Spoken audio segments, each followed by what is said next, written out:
Hi. Ayun na nga. Gutom ako. Wala namang masarap kainin. Masarap na pagkain.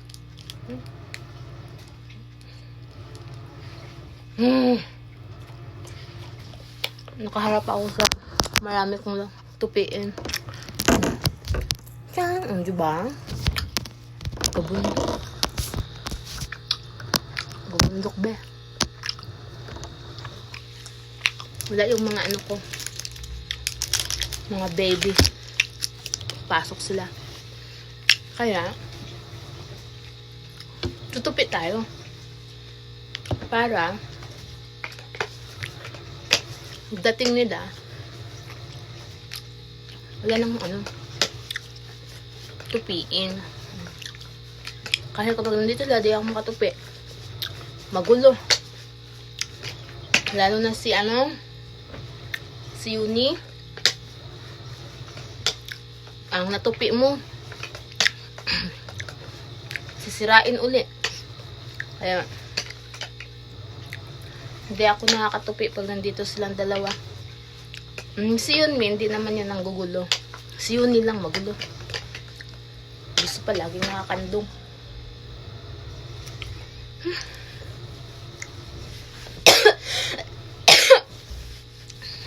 Lamig kasi. Pati yung loob. I-ano natin kay maraming puti-puti.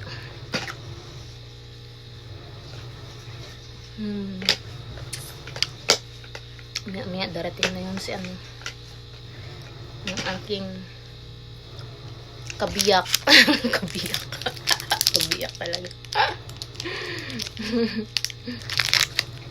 Ang aking mahal na kabiyak. Bukal Yun po, tupiin pa yan. Tapoy. Nakakapagod. Naglalaba pa ako. Dami ko pang diba ha?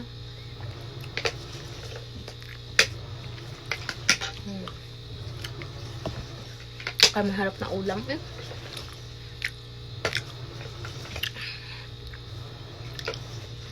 Wala na. Buti pa iba dyan. Marami pang tira sa Pasko.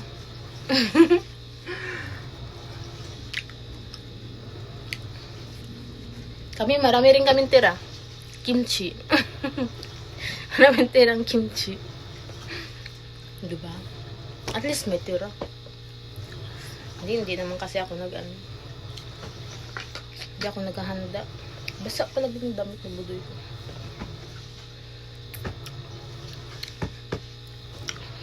Diyan ko na lang muna Hindi na kita tupiin. Ibalik kita sampayan.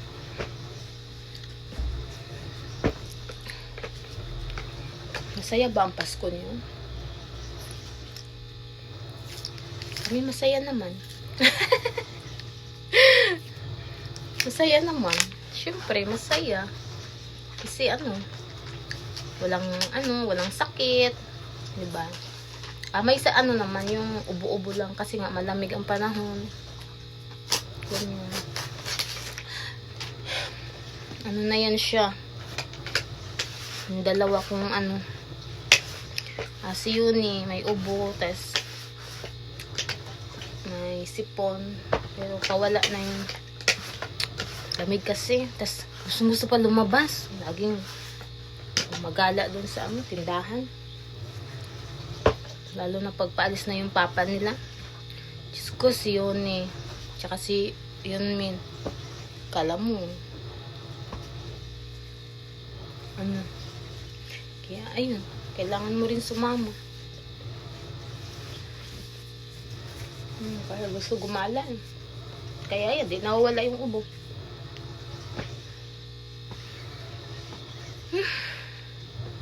Buhay ng isang nanay.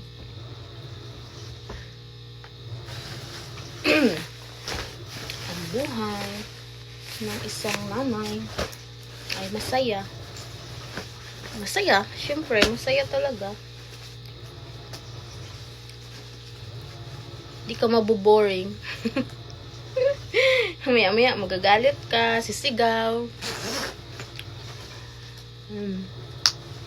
Kaya makukulit. Pero okay lang. Ganyan talaga. Ihahangal ko to.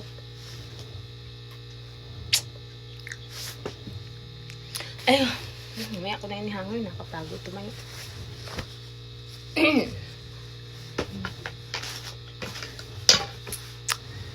Kayo, kamusta naman ang ano? Buhay-buhay nyo dyan.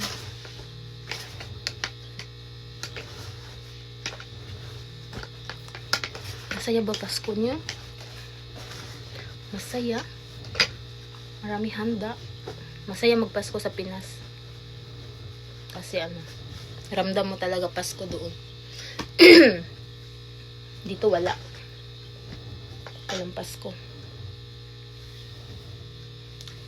Ang bango ng damit ko. Ang bango kasi ng popcorn.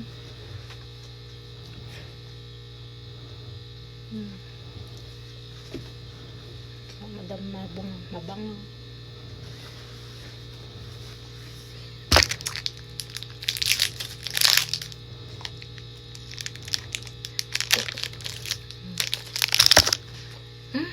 Malaki-laki ko na.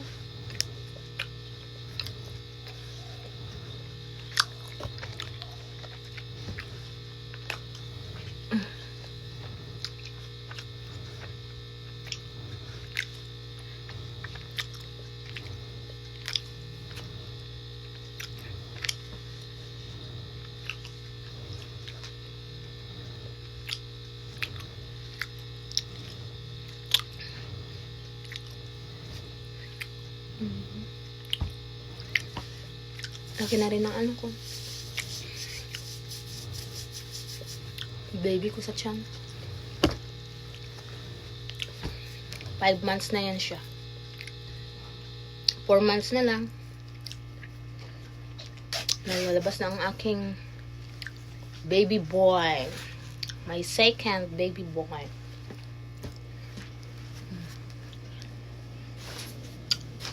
Hanger yan sila. Kaya, pag tutupiin mo yan, mapupuno agad yung lagayan ng damit. Kaya makapal. Kaya, hanger lang na sila.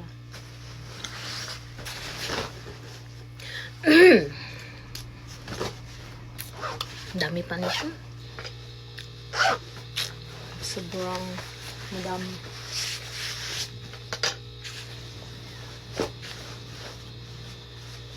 Okay na. Ito mo yung pangarap ko dati. Yung, ano, dalaga pa ako. Dalaga pa ako. Napagod na ako magtrabaho. Diyos ko, magtatrabaho ka lang kasi pambayad ng, ano, boarding house. Tapos, sa Manila kasi ako nakatira dati. Trabaho ako sa, ano, South Star Drug. Katrabaho ka lang pang ano, pambayad ng boarding house. Tapos ano, ay hindi pa pala ako sa South Star Drug. Marami kasi ako naging trabaho dati. Naging lady guard. Sa South Star Drug din yun. Bago ako naging ano ng South Star Drug, naging lady guard muna ako nila doon. Tapos ano pa ba yung sa Del Monte, yung Del Monte yung pinakamahirap. Mabigat kasi doon. Kaya sabi ko sana makaasawa ako ng ano, yung nasa bahay ka na lang ba, magluluto, maglilinis ng bahay, yung wala kang iisipin na bayaran ng bahay, renta ng bahay, ng kuryente, ng tubig. Ay go. Kaya nakakapagod. Yung gigising ka maaga kasi ano, kailangan mong pumasok, hindi ka pwede mag-absent kaya maliit rabi itong sahod dati. Kaya kailangan mo talagang makumpleto yung pasok. Hindi ka pwedeng mag-absent. Aray ko. Kaya pag mag-absent ka, mabawasan yung sahod mo. Sige. Hala, bangon maaga. Minsan, lilate pa. Hindi naman minsan lang naman. Kaya sabi ko sa asawa, talaga ako ng anak. Ayokong mag-asawa ng tatrabaho pa ako. Kaya ito na. Nangyari naman. Thank you, Lord. Nangyari na. Alaga ng anak. Ganyan. Housewife lang ba? Housewife talaga. Tapos, wala iisipin na bayaran. Hindi naman ako, kontento naman ako sa buhay ko. Ingay ng washing. Bibigat kasi ng nilalabhan ko.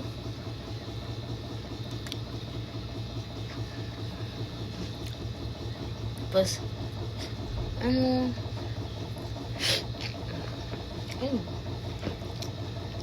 gusto nga na asawa ko pag, pick up ng mga bata. Kasi nag-daycare na sila, no? Punta akong tindahan. No way! Pagod kayo.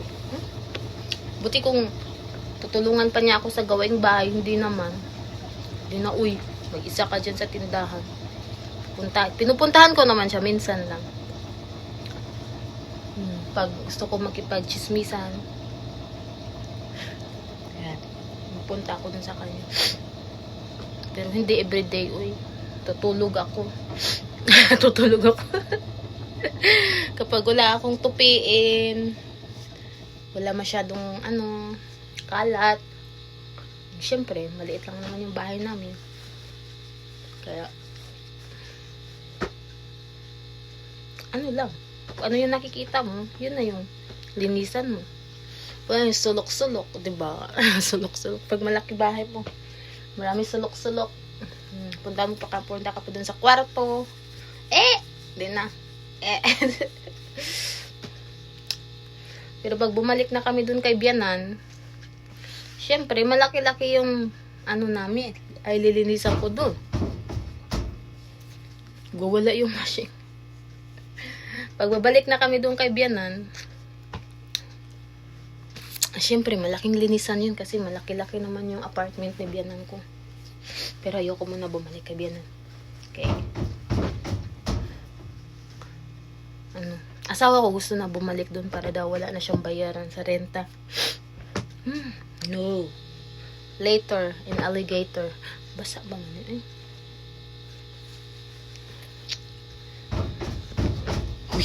Ingay mo. Sisira yung washing namin. Ay. Tsaka na ako bumalik doon kay Bianan pag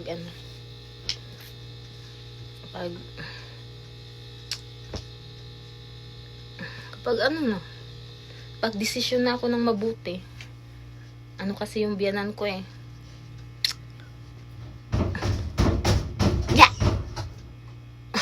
napakaingay.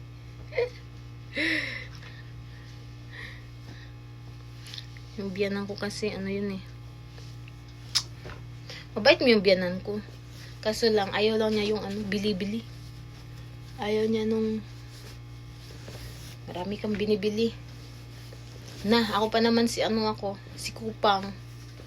Tapos paggabi, order ng pagkain. Yung order ng pagkain, tas ganun ba? Ayoko. Alam ko talaga, ako ng Bianan ko. Diyan kami mag-aaway. Okay. Si Kupang girl. Gusto niya kasi doon lang kukuha sa tindahan ng pagkain kasi nga, 'di ba may siyo kami. Kompleto na doon May doon. Syempre, kailangan pupunta ka pang siyo. Layo lang, medyo malayo-layo rin naman. Yun. Masaya pa ako dito kahit maliit lang yung bahay namin. Hindi ko naman malaking bahay. Importante masaya kayong pamilya, di ba?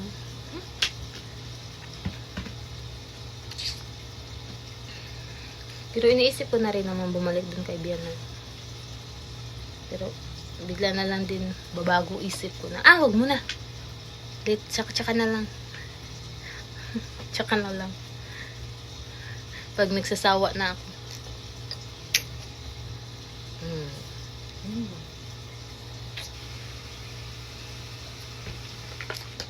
Kaya dito muna kami. Kasi wala kang iisipin na Bianan. Diba? Masaya kayo, hindi mo kasama Bianan. Nagkasama mo Bianan mo. Diyos ko. Mabait mo yung Bianan ko. Mabait yun. Kaso lang, siyempre, kahit mabait, may ka pa rin. May something ka pa rin, naramdaman. Pakikisamahan ka pa din. Yung ganun ba? Gusto ko. Wala akong iisipin na ganun. Kaya, dito muna kami. Kahit maliit lang yung bahay namin. It's okay. No problem. No problem. Importante magkasundo kayo na asawa mo. Ano yun yung malaking bahay kung lagi naman kayo nag-aaway ng asawa mo. Diba? Importante happy. Ganyan. Pero minsan nabuburyong din ako sa asawa ko. Yun na, pag may lang, may katok sa utak. Ako, mabait yung asawa ko.